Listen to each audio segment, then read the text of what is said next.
What is up, everyone? Welcome back to Base Damage. Hope you are all having a wonderful day today. For this video, I wanted to discuss another comment that got put on a recent video that I had posted called Limited Interactions in Weiss Schwarz. Is it a good thing?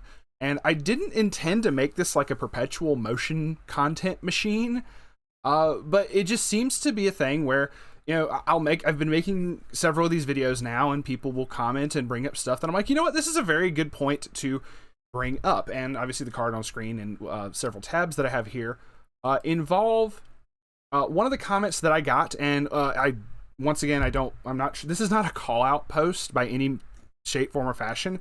I do agree with one of the comments that got posted. I'm not going to say like your whole name up here, man, but his username says Tyrese. Really cool dude, and we had a neat little back and forth in the comment section and could agree on some points, and I did disagree on one or two points as well. But I did want to bring up the specific thing that they felt was something that needs to be addressed in Weiss Schwarz. And as you can tell by the video, the specific part I wanted to talk about was the interaction with back row units. And after we talked for a moment, I could definitely say I agree that I don't feel that there's enough generic back row removal effects as there probably should be. We have so many effects now that are becoming more generalized and becoming more uniform to every single set. Like most of the time in a set, you're looking for a memory kick, you're looking for your anti-change, you're looking for your early play level 3s. It's, you know, stuff like that. Just as an example, there's a lot of stuff that are very, I don't want to just use the word generic, but more commonplace, and things that are not as commonplace. I do firmly agree with his statement that he says, definitely feel the interaction with back row units would be a good thing to see more of. One of the other statements I'm not certain exactly how to tackle, because while I agree with the back row statement, I don't particularly agree with the other statement. I may end up doing a secondary video for that one, so we'll address that another day. But for now, I wanted to do a little discussion and talk about things that I have noticed and have been able to research pertaining to back row removal or cards that somehow interact with the back row. We're going to have some annoying cards out, especially like today, like the Shuna that gives a whole bunch of buffs. Gives other characters you control hex proof and everything, which makes it can't be chosen by your opponent's effects. Very powerful. I felt it necessary to state a couple good examples of annoying back row cards and some options that are in the game. Now, this may not apply for every single set, because in my research I found there's very few of certain effects. Like I said, we'll get to that in a second. So you could have, you know, today's standards of, say, the Shuna giving stuff, everything else on your board hexproof, or even back in the day of Hatsukaze being a very annoying effect people refer to as anti-salvage, where if you tried to salvage characters from your waiting room during your battle, during the attack phase, your characters got negative soul, and 9 times out of 10, you weren't doing damage for the rest of the turn. So you could salvage, but it was a pain in the butt to... There are workarounds to it, yes, and even say for, I was going to say heal tax, but that's in the memory. But there were a lot of the anti-salvage, heal tax, and stuff like that. There were workarounds, yes. But there's a difference between working around an effect and trying to straight up, you know, get the effect off the field so you don't have to worry about it. And I completely agree that's something that Weiss does not have a whole hell of a lot of. So I figured we go through the character removal effects that I do know. Character effects that do let you there's even some that let you attack the back row, but we'll get to that in a second. The first one I feel everyone's going to obviously say is, oh, you know, just run spin trigger forehead. No, the spin trigger, yes, it lets you choose one of your opponent's characters and return it to their hand, which... for that turn, lets you deal with like whatever card is on the field. Like, so if you hit a spin trigger against, you know, Hatsu, bounce Hatsukaze back to the fucking hand, yeah, then you can, you know, proceed to do all your salvage shenanigans, sure. But this is not reliable. It relies on you triggering the effects, And there are some cards that say you get to bounce a character on your opponent's stage back to their hand. Those are not permanent fixes. A lot of the bounce back effects are usually like off of like level 3s and whatnot. To which at that point, you know, a lot of damage has already been done and it doesn't fucking matter in my mind. And once again, if you spin trigger one turn, yeah, you're good for the Hatsu for one turn, but then they just play it again the next turn. Like, okay, cool. Or, once again, if you, like, say the Shuna does not give itself the hexproof, fair, but you can only target the Shuna. Granted, you know, they could still just play it again the next turn, so you don't have to worry about it for a turn, but I do not feel that spin triggers are an appropriate and like effective way of dealing with a lot of this stuff, because you want to get rid of shit permanently. Let's talk about another fun effect. The first time I ever saw this effect was specifically this card from Kill la Kill. Shout outs to Moroku, who loved to run the Elite Four deck and use this and was like, yo, why don't more people run this kind of thing? It states when a card named the particular Elite Four Climax, it's like a pants trigger, is placed in your Climax area, you can pay 1 and put the top card of your deck into your clock. If you do until the end of the turn, this gets an extra 1,000 power and the following ability. If this card would attack, you may instead choose a character on your opponent's backstage and have this card frontal attack with the chosen character as the defending character. So instead of just dealing with Hatsu, you can punch her in her 2,000 attack point face. So stuff like that's really nice, and I remember seeing that, but once again, this does not happen that often. I remember going through, and I went through the English Weiss site, so it is not the easiest to try to navigate through every single card trying to just search by certain keywords, because you're going to get some weird shit. If I went through off of just like Climax combo effects, shout outs to Koji, because I know he's going to love this. We did have a Luca from Vocaloid that did the same effect off of a Climax combo with double Lariat. We had this Sion Pile from Excel World that did that off of Lightning Sion Spike. If I'm mispronouncing that, I'm sorry. Also, shoutouts to Joe. There was a Nozomi that worked off of Happy Valentine. Let's see. I think the rest of these up here are not Climax. No. There was, I think this... Let's see this one. Yeah, when a card named Time Manipulation, if you do this, gets the ability until end of turn, it can attack a character in your opponent's backstage instead. Which was a much higher cost for like 2 stock versus the Kill la Kill was like 1. Well, it's 1 and you deal yourself a damage, so I mean, it's whatever. Hell, this one was just a singular stock, but I think the Happy Valentine wasn't the best in terms of climaxes. I don't remember what the Happy Valentine climax effect was, but there you go. Joe, you get a little bit of a shout out.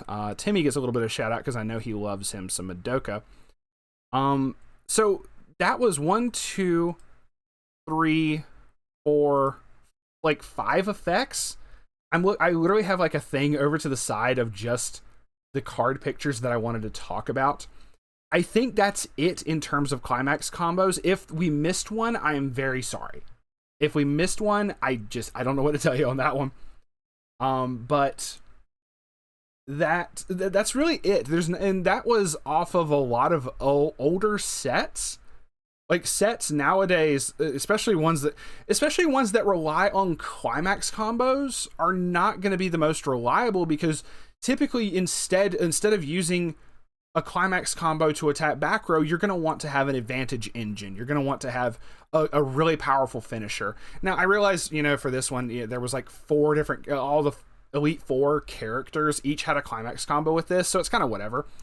But just saying, like, in terms of like Hololive, if there was a Climax combo based off, in Hololive, or even if you went to like Slime or something, you're not wanting that. You're wanting a different effect. So I do not feel the Climax combo effects are the way to go for this type of thing in the future. Neither are cards like this, the Brutal Surface Yoko. This is one I definitely had to run a good bit because in the Gurren Lagann deck I did specifically run a salvaging Climax combo. So if my opponent did play Kantai or the Mikan from To Love Ru, I don't have the picture on me right now. This was a way that I could deal with it. It says when this card is placed on stage from your hand, you can discard one card. If you do, choose a cost 0 or lower character on your opponent's backstage and put it into his or her stock. So yes, this would definitely get rid of the Hatsukaze or even a Brainstormer that was causing like issues or whatever. You could get rid of those on the field. This is a definite form of removal. Problem is, when I searched this up, there was this and one other. I had to look for it because like there was only these two in terms of just outright it gets it off the field. But there is a couple issues with the effect. This is from Excel World as well. There's a couple issues with this. For one, the restriction of cost 0 or lower character. Let's go back to Shuna. That's a cost 1. Yes, you can affect the Shuna with targeting effects. You have to have a specific Muron on field, and it is a level 0 Brainstormer. It's a cost 0, but you can't target it with the Yoko's effect. So, once again, that's kind of an issue. Now, the other thing, too, is it does get it off the field, but it puts it into their stock. This is a desperation thing. You don't want to give your opponent stock if you can help it. This is one of those, my opponent has one of the most annoying cards in history on the field, and I need to remove it right now. So it's kind of understandable in that regard, but still, it's not something you want to do if you can help it. If you can try to play something else, you are definitely trying to, like, let's try to find some other means, because you don't want to give them stock. The restriction of cost 0 or lower doesn't help. And I realize I just used this as an example, but like say back in the day, the level 3, there was a level 3 Asuna that gave like all of your avatar nets in front of it memory, like a 2k buff and memory kick. It was really, really annoying. So you don't want them to have that either, and you can't target that with this at all. And there's only 2 cards in the game that do it that are not in any shape, form, or fashion like meta relevant. So I love me some Gurren Lagann, but I'm gonna be real, it's not meta relevant. Let's be real. Obviously, you do have other removal cards, so let's get to talking about some of those. You do have your typical anti-changes, and those do choose a character on your opponent's field, but they have to have a level higher than your opponent's level. The biggest reason I talk about this is standby decks. Most of the time, the standby decks are going to be summoning those characters in the back row. Once again, we have the limited interaction on the back row. But if we had cards that just, that could attack the back row and maybe get rid of those characters before they have a chance to really cause some damage, like that could be a thing. We do have some other like neat generic removal effects in a second here. This one, it is a removal effect, but it doesn't affect backstage. I just want to state kind of a similar effect. I remember first seeing this in Abyssals, but I couldn't remember the name of the card.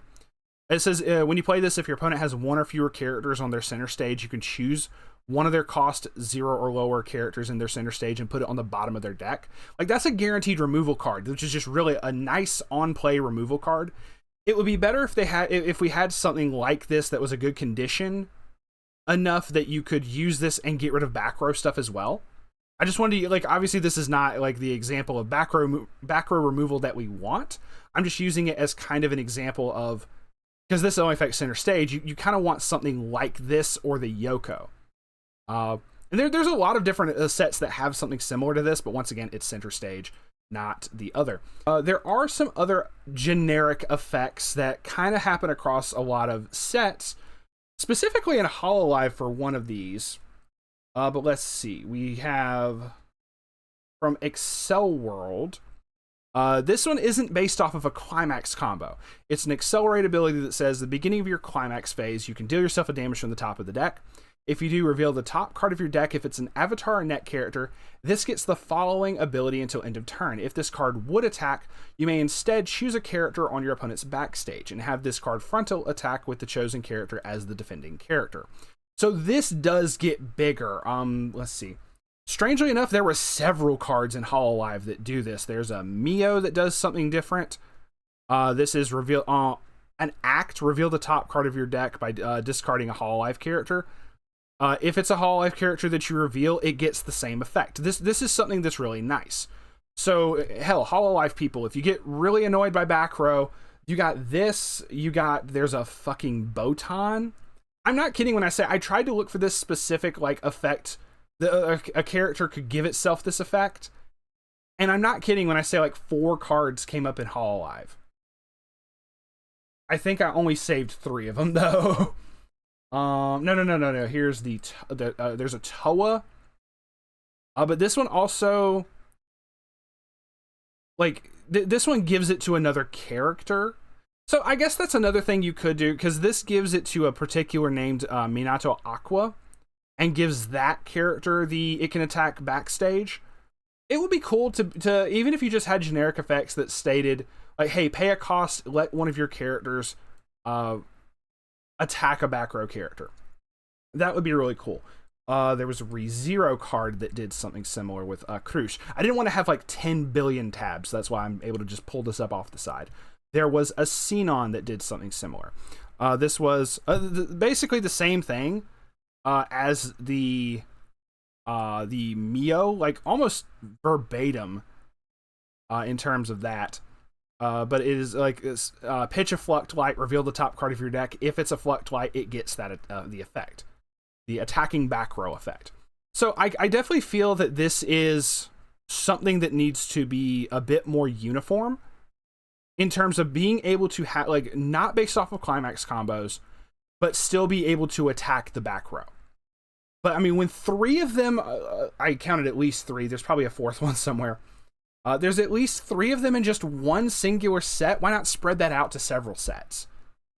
Why not just have multiple sets that can do this, and not just Hololive? Like, obviously Hololive is broken enough as it is, and you definitely want to, like, especially for Hololive, you definitely, like I said, you would not want to have it be based off of a climax combo.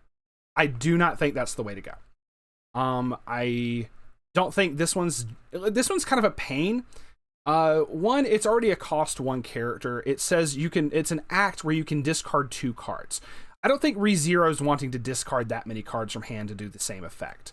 I feel the pitch a card, like an act to pitch a card, could still be used effectively, especially if you do have like a standby deck or you have a specific combo that works off of cards in the waiting room. You can pitch those from hand and pull it off. I don't know.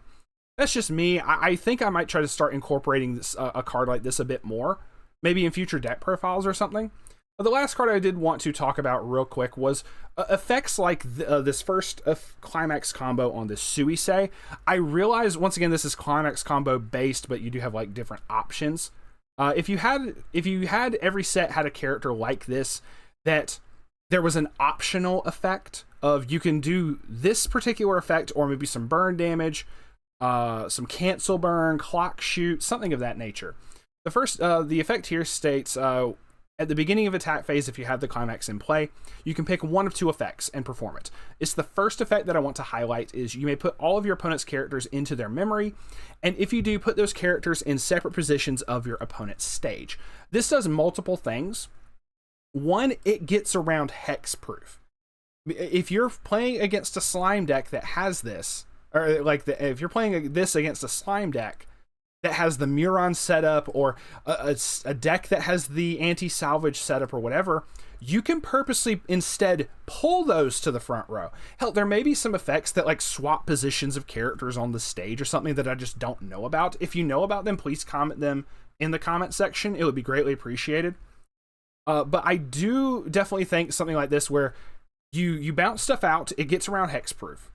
You summon them back to any position of the stage that you want, and you're able to attack the annoying cards, the assist, the stuff that you are just like such a pain in the ass trying to get rid of.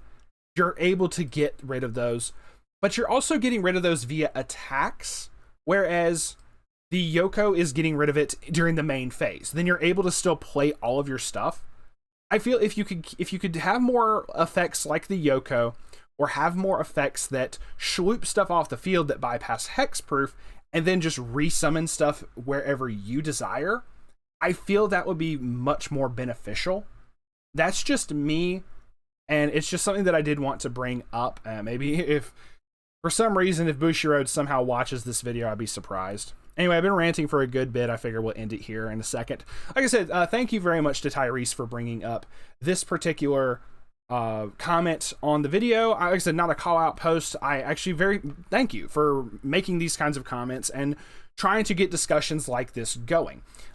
Because back row interaction is not something that we have too terribly much of, it does end up becoming a bit more prevalent. With certain decks like Slime, back in the day with Kantai, I'm not saying this is too much of an issue right now, but if another deck popped up with something similar, I can see a lot of people bitching about it and then going, oh, I can't get rid of the Hatsukaze, I can't get rid of their anti-salvage, what am I gonna do? Okay, play 8 standby, get around anti-salvage, there. Anyway, sorry for the sarcasm there, but the truth is I would like to see more removal effects as well. I do agree with Tyrese on this, and it would be cool to see more effects like this be a bit more common in future, in every single set, not just stuck to Hololive or 1 or 2 sets. So that was what I wanted to say, what I wanted to talk about today real quick. Thank y'all very much for watching. I said the other part of his comment I don't agree with, but I'm trying to think of how to do a separate video for that. That'll come later down the line. But with that, we will see y'all on the flip side. Peace out for now.